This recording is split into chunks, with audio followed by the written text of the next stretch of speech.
Hello guys, कैसे हैं आप। स्वागत है आपका मेरे channel Syed tech and information पे। तो गाइस, आज मैं फिर से आपके लिए एक इंटरेस्टिंग टॉपिक लेके आया हूँ। एक मैथ का इंटरेस्टिंग टॉपिक जो है मेंसुरेशन। गाइस, अक्सर कर छात्रों को जो है फार्मूले इसमें अक्सर भूल जाते हैं। तो गाइस, आज मैं आपको डिटेल प्रोसेस बताऊँगा फार्मूले याद करने का, और शॉर्ट तरीका भी बताऊंगा जिससे आपको मेंसुरेशन के फार्मूले कभी नहीं भूलेंगे। तो गाइज, बिना टाइम वेस्ट किए चलिए वीडियो को शुरू करते हैं।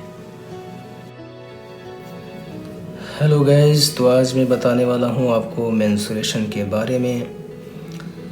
गाइज, मेंसुरेशन में जो फार्मूले याद करना बहुत ही मुश्किल होता है। अक्सर छात्रों को भूल जाता है ये फार्मूला। तो मैं आपको दोनों तरीके बताऊंगा, एक एक टॉपिक लेके चलूँगा। मेरे साथ वीडियो में लास्ट तक बने रहें ताकि आपको एक एक टर्म अच्छे से समझ में आए।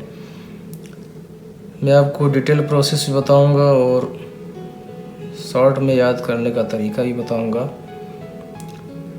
तो गाइज, चलिए हम वीडियो को शुरू करते हैं। जैसा कि आप फिगर में देख रहे होंगे, ये एक घन है और ये एक वर्ग है। वर्ग का ही जो 3D फॉर्म होता है उसे हम क्यूब कहते हैं, घन कहते हैं। अगर वर्ग को हम 3D डायमेंशन में बनाएं तो कुछ इस तरह की आकृति बनेगी, या एक वर्ग के ऊपर दूसरा वर्ग ऐसे रखते जाएं तो लास्ट में जाके हमारी जो आकृति बनेगी वो हमारी क्यूब होगी। तो गाइस, जैसा कि आप देखते हैं कि वर्ग में चारों भुजाएं समान होती हैं, उसी तरह से घन में भी जो है सारी भुजाएं समान होती हैं, लंबाई, चौड़ाई और ऊंचाई। वर्ग और घन में बस इतना अंतर है कि यहाँ पे हमारी हाइट नहीं होती है, लेकिन जब हम घन में आते हैं तो यहाँ पे हमारी हाइट भी काउंट होती है। तो गाइस, पहले हम वर्ग को समझते हैं। तो जो वर्ग का क्षेत्रफल होता है गाइस, आप सब लोग को पता होगा, वर्ग का जो क्षेत्रफल होता है वो आपको मालूम होगा भुजा गुणे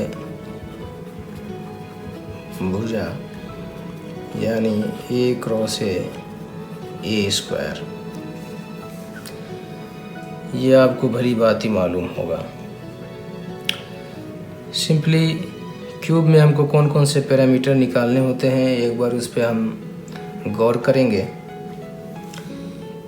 क्यूब में सबसे पहले हमारा जो टर्म आता है वो होता है आयतन का। आयतन निकालने के लिए आपसे पूछता है। दूसरा होता है घन का संपूर्ण पृष्ठ।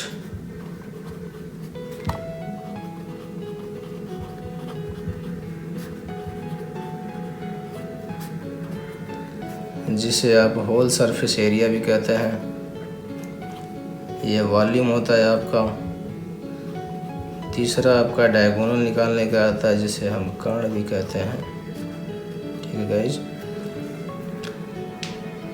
और एक होता है लेटरल सरफेस एरिया, जिसे हम हिंदी में बोलते हैं घन का पार्श्व क्षेत्रफल।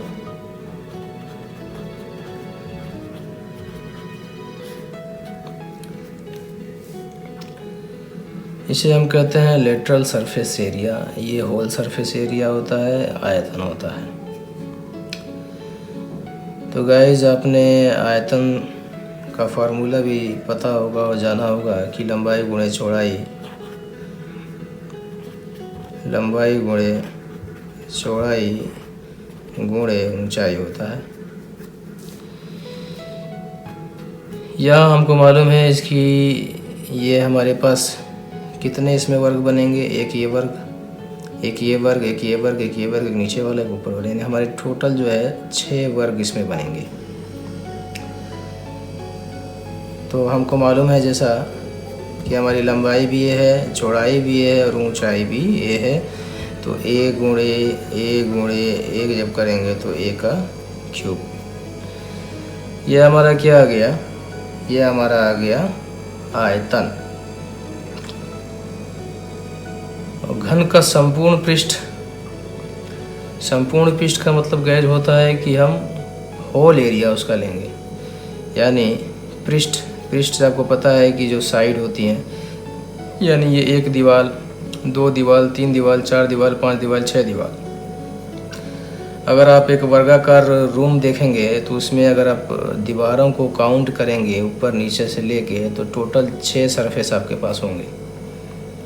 तो उस सरफेस का एरिया जब पूछेगा, आयतन और सरफेस में गाइस थोड़ा सा डिफरेंस है। आयतन यानी अगर इस बॉक्स में हम कोई चीज़ फिल कर रहे हैं, कोई चीज़ को भर दे रहे हैं, उसका वॉल्यूम हमको कैसे निकालना है तो इससे हम निकाल सकते हैं। यानी कि अगर a गुणे a अगर ये कुछ डायमेंशन दी हो, अगर ऐसा वर्गाकार कोई बॉक्स हो उसमें अगर हम लिक्विड भर दें तो उसका आयतन क्या होगा, वो कितनी क्वांटिटी में होगा, इस आयतन से हम निकाल सकते हैं।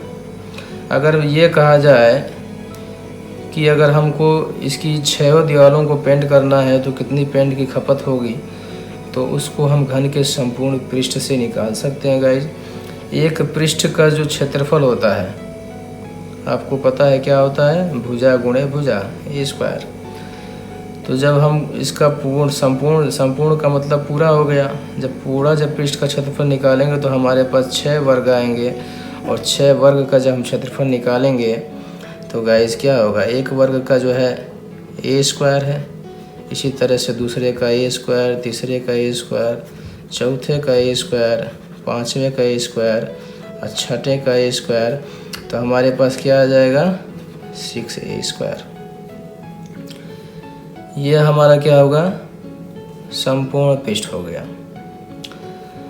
पार्श्व क्षेत्रफल गाइस कैसे निकालते हैं, यदि इसमें पार्श्व का मतलब होता है कि थोड़ा, यानी हम कुछ को छोड़ देंगे कुछ को लेंगे।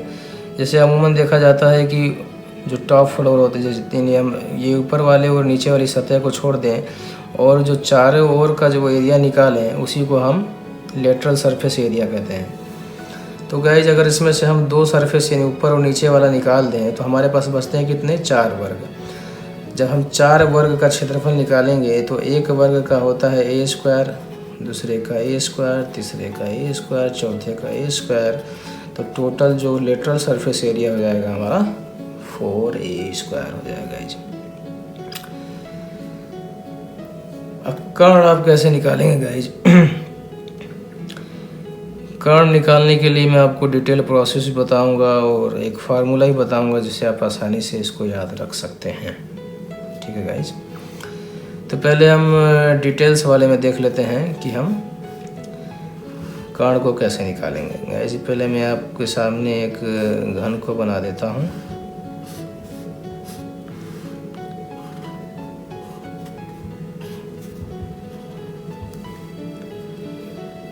तो गाइज डायगोनल हमारा क्या होता है, डायगोनल अगर हम इसका निकालें तो यहाँ से लेकर यहाँ तक की जो डिस्टेंस होगी गाइज, इसी को हम डायगोनल कहेंगे। अगर डी से हम इसको डिनोट करें तो ये हो जाएगा गाइज डायगोनल। यानी ये एक मैक्सिमम दूरी होगी। अगर हमसे पूछा जाए कि किसी घन में मैक्सिमम कितनी लंबी हम छड़ को रख सकते हैं या किसी लकड़ी को रख सकते हैं, तो ये डायगोनल के बराबर ही रख सकते हैं गाइज। यही एक मैक्सिमम लेंथ होती है। तो गाइज जैसा कि हम देखते हैं कि अगर यहाँ से हम इसका यहाँ से डायगोनल निकालें तो यह हमारा राइट एंगल बनता है। उसी तरह से अगर गाइज ये एक सरफेस एरिया है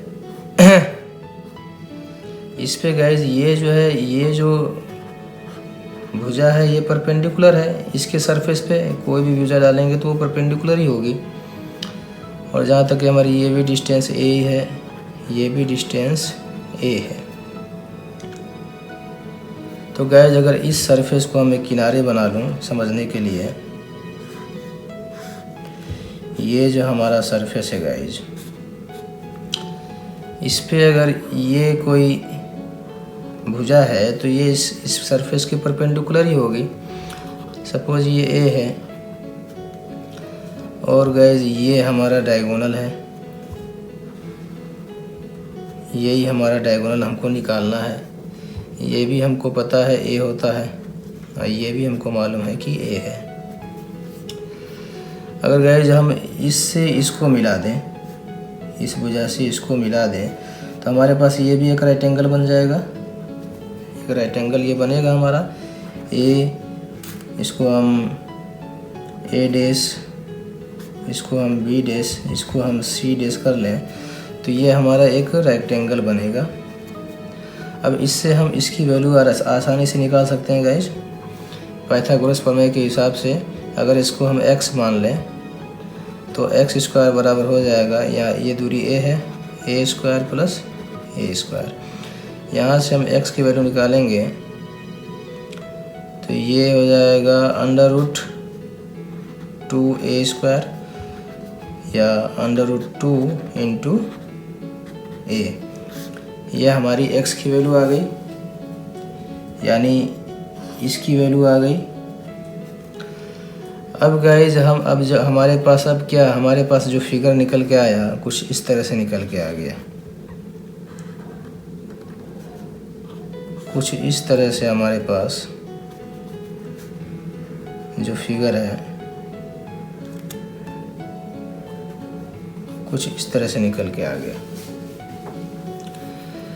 अब ये हमारे पास गाइज ये राइट एंगल ये भी है, क्योंकि मैंने आपको बताया है कि इस सरफेस पे कोई भी भुजा होगी वो इसके परपेंडिकुलर ही होगी।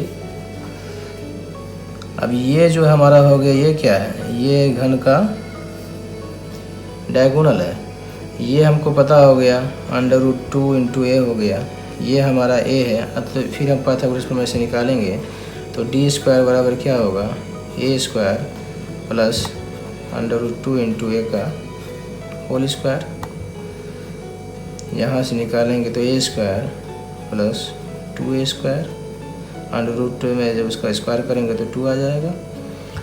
यहाँ से हमारा निकल के आ गया 3a स्क्वायर। यहाँ से जब d की वैल्यू निकालेंगे तो a इंटू √3। ये हमारा गाइस डायगोनल आ जाता है निकल के। तो ये तो डिटेल प्रोसेस था डायगोनल निकालने का। अगर आपको ये प्रोसेस मालूम है तो गाइस आप कभी भी नहीं भूलोगे। किसी भी घन का या घनाभ का डायगोनल निकालने के लिए ये फार्मूला, अगर ये विधि आपको पता है तो आप कभी भी नहीं भूलोगे।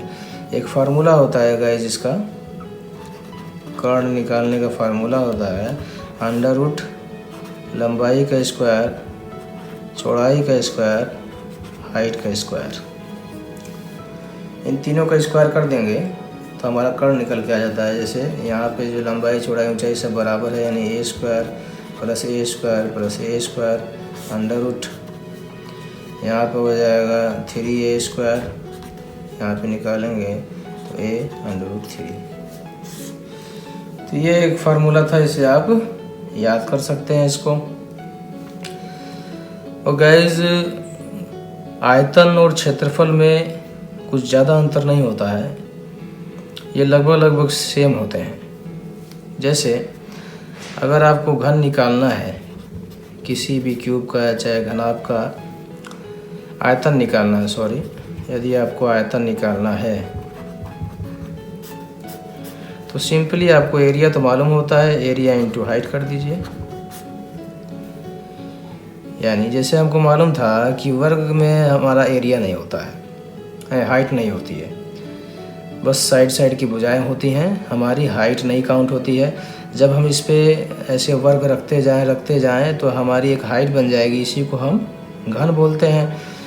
तो गाइज बस एरिया के साथ आपको हाइट को जोड़ देना है, यही आपका क्या हो जाएगा, आयतन निकल के आ जाएगा गाइज। सिंपली इसका आपको एरिया पता है क्या होता है, a स्क्वायर, हाइट भी हमारी a है, a क्यूब हो गया। तो गाइज इस तरीके से आप कभी भी नहीं भूलेंगे। तो गाइज आशा करता हूँ कि आपको क्यूब निकालने में जो आयतन है, संपूर्ण पृष्ठ है, ये सब फार्मूले अच्छी तरीके से समझ में आए होंगे। तो गाइज वीडियो थोड़ा लंबा हो जाएगा, तो मिलते हैं अपने नेक्स्ट वीडियो में। तो गाइज अगर ये वीडियो आपको पसंद आया हो तो मेरे वीडियो को लाइक करें, सब्सक्राइब करें और बेल आइकन को ज़रूर प्रेस करें ताकि मेरी आने वाली वीडियो की नोटिफिकेशन आप तक पहुंच सके। तो मिलते हैं अपने नेक्स्ट वीडियो में, तब तक के लिए गुड बाय।